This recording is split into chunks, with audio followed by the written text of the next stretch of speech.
तर ताईंनो, तुम्ही तुमच्या आजूबाजूला बघतच असाल, असं माझ्यासारख्या भरपूर ताई आहेत ज्या घरची कामं त्या स्वतःच करत असतात. तर आपण आज त्याच विषयावर थोडंसं बोलणार आहोत आणि त्यासोबत दुगडाचं पीठ कसं उकड काढायची हे पण आपण आज बघणार आहोत. हॅलो नमस्कार, मी प्रतिभा तुम्हा सर्वांचं स्वागत करते आपल्या चॅनलवर. तर आजचा दिवस तुम्हाला खूप छान सुंदर जाऊन तुमच्या मनातील सर्व इच्छा पूर्ण होत. तर जेवणाची ज्यावेळी सकाळची गडबड नसते आणि सुट्टीचा दिवस असतो की नाही, त्यावेळी मी असं पूर्ण दार सगळं झाडून घेते, अगदी रस्त्यापर्यंत झाडून घेते. तसं म्हणा गेलं की नाही तर रस्त्यापर्यंत म्हटलं तर अजून भरपूर लांब जाते, पण मी दाराच्या समोरचंच की नाही कचरा काढून घेते, म्हणजे ती जागा तेवढी का असेल ना स्वच्छ राहील. तर हे असं ज्यावेळी मला गडबड नसते सकाळची जेवणाची, तर त्यावेळी मी अशी कामं करून घेते.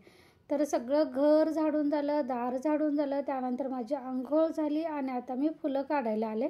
पहिल्यांदा मी देवपूजा करून घेईन, त्यानंतर मी बाकीच्या कामांना सुरुवात करेन. फुलांची झाडं कधी आता इतकी उंच व्हायला लागले, त्यामुळे कधी फुलं पण उंच ठिकाणी आता लागायला चालू झालेत. आणि उंच फुलं असतं ते ढांप्या वाकवून घ्यायचं म्हटलं ना तर सुरवंटाची, किड्यांची वगैरे पण भीती वाटते. त्या अंगावर चुकून पडलं तर समजायचं पण नाही. त्यामुळे जेवढी खाली असतात तेवढीच मी फुलं घेतली. तरी पण आपल्याला कधी खालची काळजी जरी म्हटली, पुढच्या 2 दारांची परत मागच्या बाजूची असं वगैरे घेतली ना तरी भरपूर फुलं भेटतात. आणि ही सगळी मला एवढं भारी वाटते, कारण मी स्वतः झाडं लावलेली आहेत आणि त्याची फुलं मला इतकी भेटतात. तर आपली देवपूजा आता करून घेऊया पहिल्यांदा. तर आज मी थोडंसं म्हणजे निवांतपणे कामं आवरली तर चालतात म्हणून मी देवाचा दिवा पण घासायला काढलेला आहे. ज्यावेळी तुम्हाला वेळ असेल ना त्यावेळी असं जे आपली रोज शक्य होत नाहीत कामं कनी, तर ती कामं अशा वेळी काढून घ्यायची. तर हे बघा मस्तपैकी अगदी स्वच्छ आपली देवपूजा पण झालेली आहे. आता आपण जेवणाकडे वळूया. त्या अगोदर कनी पोरांनी हे अंड्यातलं बलक आतलं खात नाही ते ठेवलेलं आहे, ते चार्लीला घालूया. चार्ली, ए चार्ली, झोप आले तर झोप जा की वर जा, झोप जा. असा पेंगत का बसलंयस? हा, जा त्या सोफ्यावर झोप जा चार्ली. तर लक्षात आले तोपर्यंत मशीन पण लावून घेऊया. मशीनमध्ये कपडे सगळे टाकून ठेवली होती, लिक्विड वगैरे ते लावायचं बाकी होतं, ते लावून घेऊया. तोपर्यंत आपले म्हणजे किचनची कामं होईतोपर्यंत मशीन पण होऊन जातं. त्यात आज ऊन पण नाही, आज थोडंसं असं कधी ढगाळच वातावरण आहे, त्यामुळे कपडे लवकर वाळत घातले तर लवकर वाळतील पण. तर पहिल्यांदा हे तर रूम वगैरे बंद करूया, कारण सापांची भीती असल्यामुळे कधी तिकडे जर खाली येऊन गेलेला पण मला समजायचं नाही, म्हणून दरवाजे वगैरे लावून घेतले. त्यानंतर मसाला वगैरे करून घेतलेला आहे. त्यानंतर चपातीचं पीठ मळून घेते. तर चपातीचं पीठ मळायसाठी आपण जे रोजची चपातीला मळतो की नाही, मीठ, थोडंसं तेल आणि गव्हाचं पीठ आणि पाणी घालून मळायचं, फक्त थोडंसं घट्ट मळायचं. आज मी तुम्हाला दुगडाच्या चपात्या दाखवणार आहे, त्यासाठी मी हे सांगते. तर पहिल्यांदा चला पटापटाने दुगड कसा करायचं हे मी सांगते. तर इथं मी 2 वाटी पाणी घेतलेलं आहे.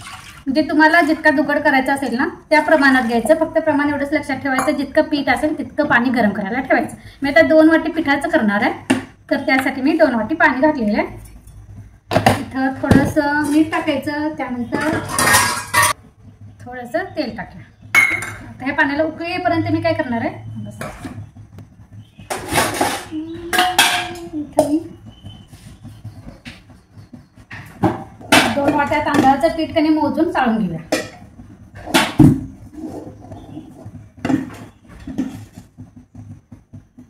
गॅस जरासा मोठा करते मी.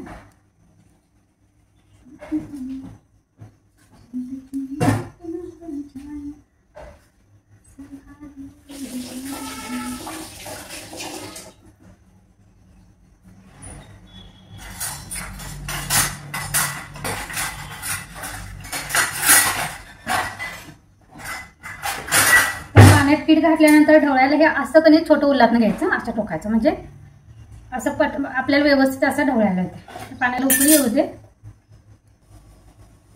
तर इथे बघा आपल्या पाण्याला उकळी आलेली आहे. तर आता हे पीठ थोडं थोडंसं कणी टाकूया आणि असं चमच्यानं सगळं मिक्स करायचं आहे.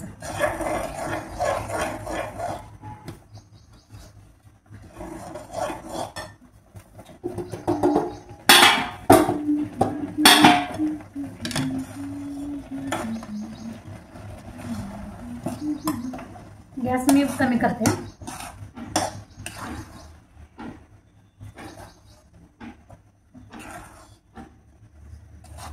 आमच्याकडे कधी काही ठिकाणी ह्या म्हणजे आता दुगड करतात की नाही त्या पाण्यात गोड पण घालतात, म्हणजे गोड असं दुगड.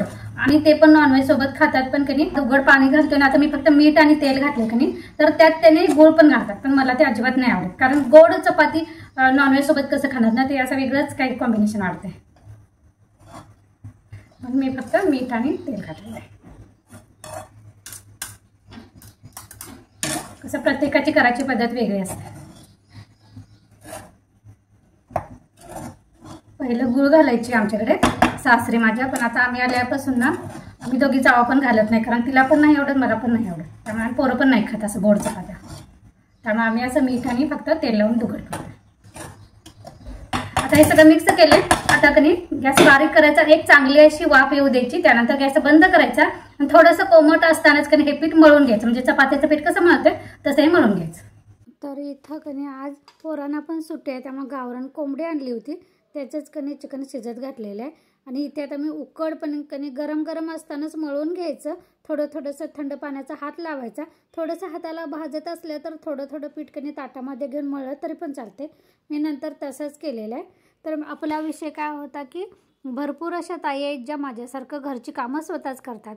कसं आहे माहिती आहे, ज्या म्हणजे ताई जॉबला जातात किंवा ज्यांचा बिझनेस आहे त्यांना कामानिमित्त बाहेर जायला लागते, म्हणजे त्यांची शारीरिक ऊर्जा त्यांना दुसऱ्या कामासाठी द्यावी लागते.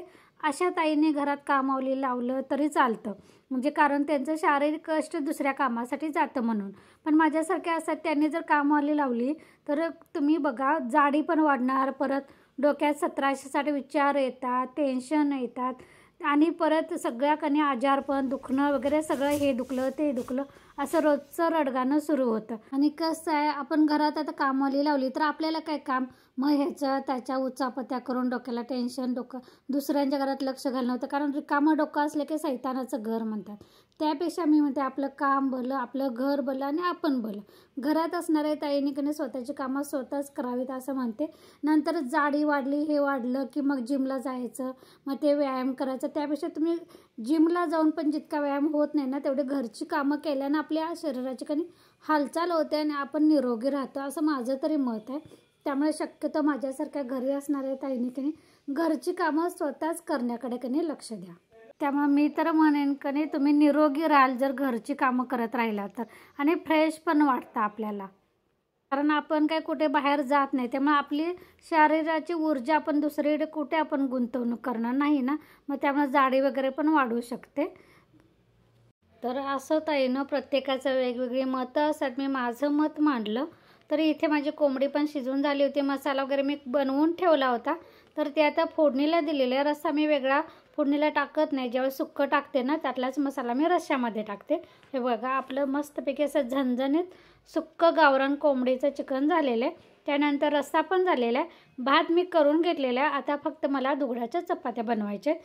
दुगडाच्या चपात्या मी मागच्या काय त्याच्या मागच्या व्लॉगमध्ये दाखवलेलं आहे.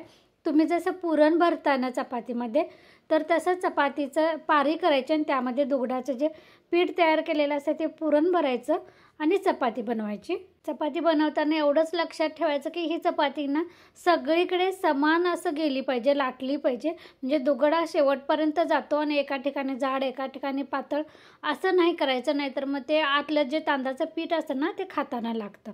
त्यामुळे शक्यतो सगळीकडे समान अशी चपाती लाटा आणि मस्त तेल लावून खरपूस असं आपली चपाती कशी तांबूस डाग पडेपर्यंत भाजतो तसं भाजून घ्यायचं, म्हणजे आपल्या दुगडाच्या चपात्या तयार झाल्या. आणि नॉनव्हेजसोबत इतकं भन्नाट लागते.